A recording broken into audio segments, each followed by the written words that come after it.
Today's video is brought to you by Doom, The Dark Ages. So Bethesda sent me the file, I did sports and printed it, and then I painted with the airbrush, with speed paints, and later with metallic paints. I also had to do a fur cloak with putty, UV putty, and then finish off with some FX paints. Join me as we paint this layer miniature from the Doom, The Dark Ages. Hi, I'm Don. Welcome to my studio. This channel is supported by all these awesome brands. Also, special thanks to The Army Painter for making this video possible. Oh, do check out my discount codes and affiliate links below.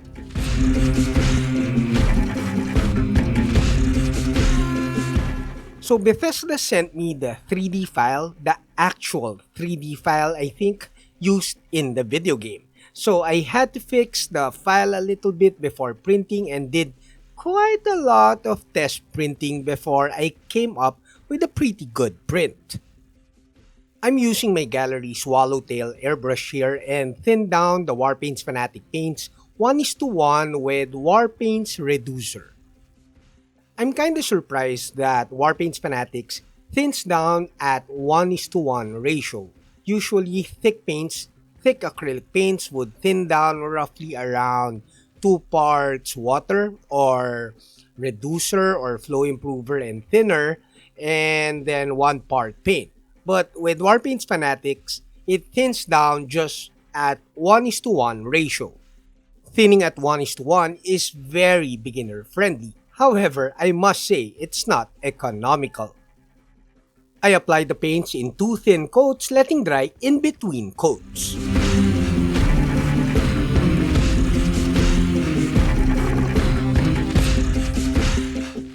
Now we dry brush some metallics. I'm using my Foxbite Goat Hair dry brush. First, we dry brush steel from the historical set. You could use gunmetal or other similar colors if you don't have the paints from the historical sets.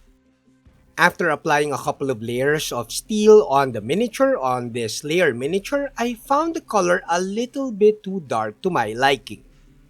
Steel looks nice as a base color, but since we plan to use these metallic paints, metallic dry brushing, as underpainting for our speed paints later, I needed a brighter color. So now we're using Mithril. I think any silver paint will work, but Mithril is super nice. This will serve as a very nice underpainting for the speed paints later. The combination of brown underpainting and the metallics looks pretty nice. Now if you find value out of this video, do give this video a thumbs up and consider subscribing to my channel.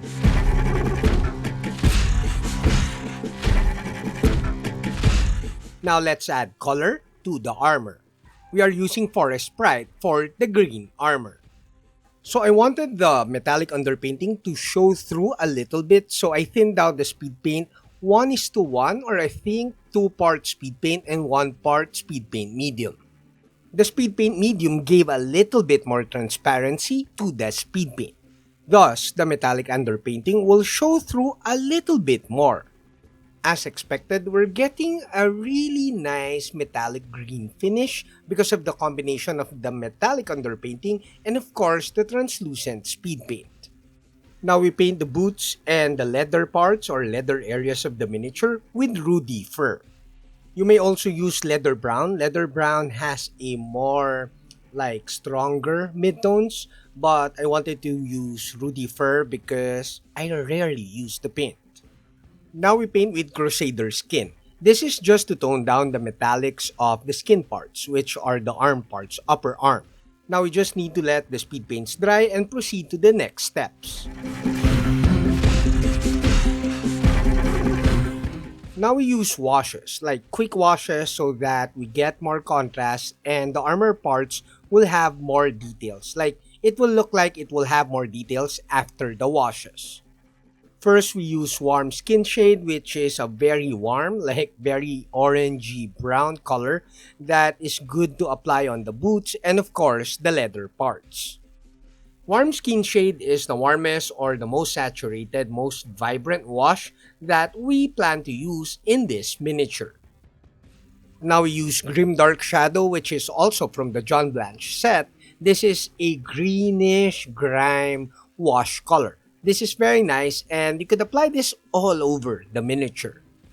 Now we are starting to see that more armor details, more miniature details are starting to pop out.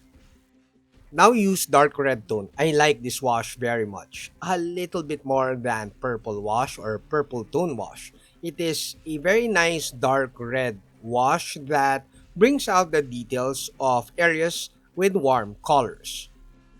Now we use black tone wash. This wash is new, it's part of the historical sets, so if you don't have this wash, you could use dark tone wash.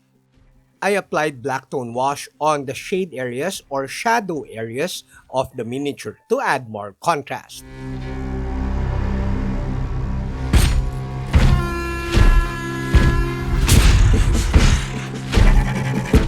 I was about to finish the miniature when Bethesda requested for a fur coat. So I used a tin can and used UV putty to make it look like a fur coat. The great thing about using UV putty is that after exposing it to UV light for a few seconds, it is fully cured. So you could paint it immediately afterwards. So in hindsight, the tin can and the UV putty worked like a charm. And there is no waiting time for the curing and all that, so I just painted it with black paint, and then afterwards I dry brushed some obsidian skin. I wanted the fur cloak dark, so after dry brushing obsidian skin, I was pretty happy with the result. After looking at some reference of pictures sent by the client, I realized that the shield should be green, so we're repainting the green or the shield green before we paint the emblem. Now it's a matter of adding a little bit more highlight, especially on the silver armor parts. Once I'm happy with the metallic highlights, we then proceed to painting the emblem on the shield.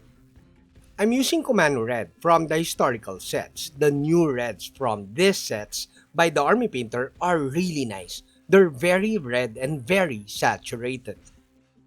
After painting the emblem, I had to message or email Bethesda to ask if I could add a little bit of blood effects to the shield, and they agreed.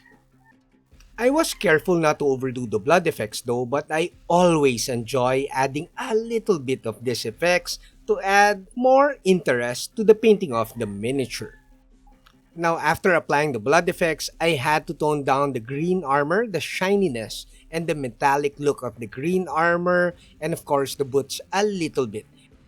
Now, before my final thoughts, a huge thanks to all my patrons at Patreon, Hajime Model Studio, and of course, the Army Painter for making this video possible. A huge thanks to Bethesda, to Doom, to Bethesda ANZ for giving me the opportunity to paint this layer miniature for Doom the Dark Ages. Special thanks to Zoe for her patience and dealing with me when it comes to replying with our emails when we were working with this project. The whole painting process that I use with this layer miniature is pretty beginner friendly, maybe except for the airbrushing at the start of the painting, but you could simply switch it with dry brushing for the brown underpainting. This layer was very fun to paint, and I think I'll be painting this again at 75mm scale. Drop a comment below if you want a 75mm painting video of this model. That's it, Pansit. I hope you like this video. Do like, comment, subscribe, and all that stuff. Until next video, guys. Bye!